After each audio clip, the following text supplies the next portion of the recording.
One man saw something others didn't, that money could be a weapon more powerful than any army. While kings sent soldiers to conquer land, he sent letters, credit, and information across Europe, building an empire without firing a single shot. How do you turn paper promises into real power? His name was Mayer Rothschild, and by the early 1800s, he'd turned his family's banking business into the most formidable financial network Europe had ever seen. Born in Frankfurt in 1777, he moved to England in 1798 and built a textile business before pivoting entirely to finance during the Napoleonic Wars. This isn't just a story about one wealthy banker. It's about how information, timing, and understanding the flow of money can reshape nations, and how financial strategy can become as decisive as military strategy. What Nathan did changed how governments fund wars, how markets process information, and how dynasties are built not on land, but on trust and ledgers. Europe in the early 1800s ran on a tangled web of royal debts, gold-backed currencies, and slow-moving information. Wars were expensive, and governments couldn't just print money like today. They had to borrow it, often at punishing interest rates, from wealthy merchants and banking houses. Credit was personal. If a king wanted to fund an army, he needed someone willing to bet gold or silver that he'd win and pay them back. Most bankers were local, serving one prince or one region. There was no Reuters, no telegraph, just messengers on horseback, taking days or weeks to deliver news of battles, harvests, or bankruptcies. Into this world stepped the Rothschild family, who realized something radical. If you could move information faster than anyone else, and move money across borders while others couldn't, you didn't just participate in the economy, you could control its tempo. They built a private courier network that outpaced every government and every competitor. This wasn't luck. This was strategy. Nathan arrived in Manchester, England in 1798 with limited capital and a sharp eye for arbitrage, the art of buying low in one place and selling high in another. He started in textiles, buying cloth in England and selling it across Europe, learning the rhythms of trade and currency exchange. By 1806, Napoleon had declared the Continental System, a blockade meant to strangle British trade. Nathan saw opportunity where others saw crisis. He began smuggling goods through loopholes, using his family's network in Frankfurt and Paris to move British manufactures into Europe despite the embargo. This wasn't just trade. It was financial warfare by proxy. In 1809, the British government needed gold to fund the Duke of Wellington's army fighting in Spain and Portugal. Moving gold across a war-torn continent was nearly impossible, except for someone with Nathan's network. He partnered with his brothers in Frankfurt, Paris, and Naples to smuggle British gold through occupied France into Spain, disguised in shipments and false bottom crates. The Rothschilds didn't just deliver gold. They delivered victory logistics. Then came 1815, the year that would cement Nathan's legend. Napoleon escaped from Elba and raised a new army. All of Europe held its breath. The outcome of the Battle of Waterloo would decide whether France or the British-led coalition controlled the continent. Nathan, sitting in London, had money riding on British government bonds called consols, which would soar if Britain won and collapse if Napoleon did. On June 18, 1815, the battle raged in Belgium. Nathan had stationed a trusted agent, a man named Rothworth, near the battlefield with orders. Get the outcome to London faster than anyone else. Rothworth witnessed Wellington's victory, rode to the coast, crossed the English Channel by boat in rough weather, and reached Nathan in London on June 20th, a full day before the official government courier arrived. What happened next has been mythologized, distorted, and weaponized by conspiracy theories for 2 centuries. So let's separate myth from evidence.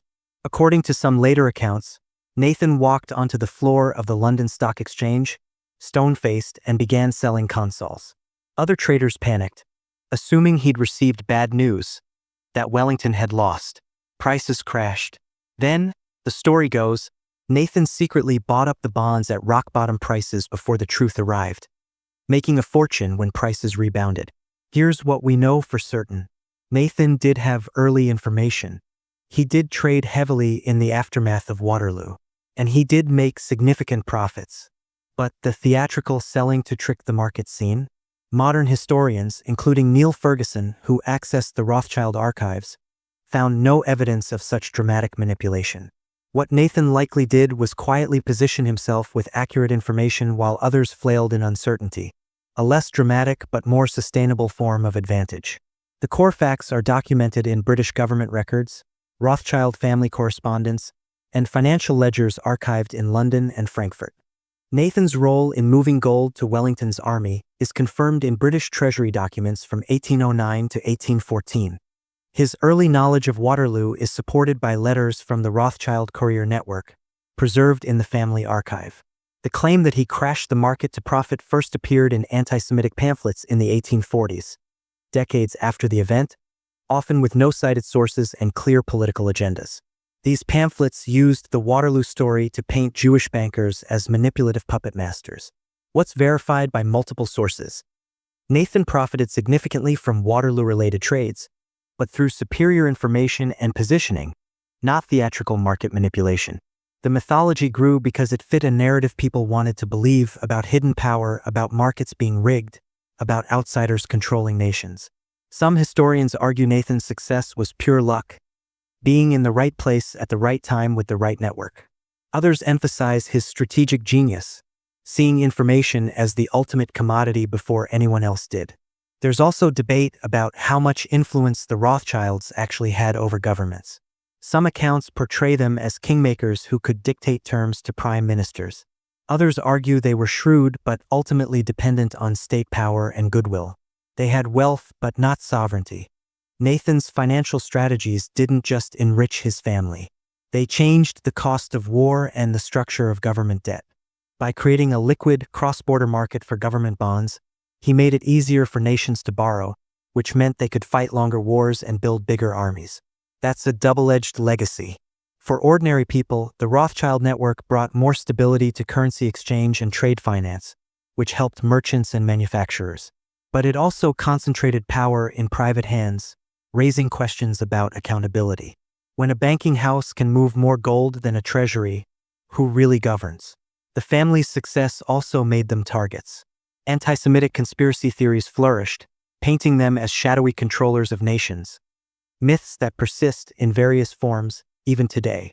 The human cost of these lies has been incalculable, fueling prejudice and violence for generations. Think of Nathan's strategy like this. Imagine everyone in a town relies on a single, slow postal service. Then one person builds a private express service twice as fast. They don't just get their own mail quicker, they can act on news before anyone else even knows what happened. In markets, information asymmetry is everything. What Nathan understood, and what modern high-frequency traders understand, is that speed and accuracy of information create a fundamental advantage. He didn't invent banking or trade. He invented a system where information flow became the product. This story also teaches us about network effects.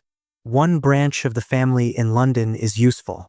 5 branches across Europe, sharing information in code, moving money through trusted channels? That's a monopoly on logistics. Nathan didn't just compete in the market. He built infrastructure that others had to use, which gave him visibility into everyone else's moves. Nathan Rothschild's empire reveals a timeless truth. In finance, structure beats luck, and information beats capital. You can have all the gold in the world, but if you're moving slowly or acting on old news, someone faster will outmaneuver you. It was like building a nervous system for money. Where most people relied on intuition and local knowledge, he created a sensing network that spanned a continent. The lesson isn't about manipulation or conspiracy. It's about competitive advantage through superior systems. His story also shows the ethical tension at the heart of finance. Is early information insider advantage or unfair manipulation? In Nathan's time, there were no insider trading laws. Today, we recognize that markets only work if information is relatively equal. The line between smart and predatory is often drawn by society, not by markets themselves. So here's where we are. Nathan Rothschild built a financial empire by mastering 3 things: information speed, cross-border logistics, and government relationships. The Waterloo legend is partly true, partly myth, but the core insight is real. He saw money as a system, not just a pile of coins.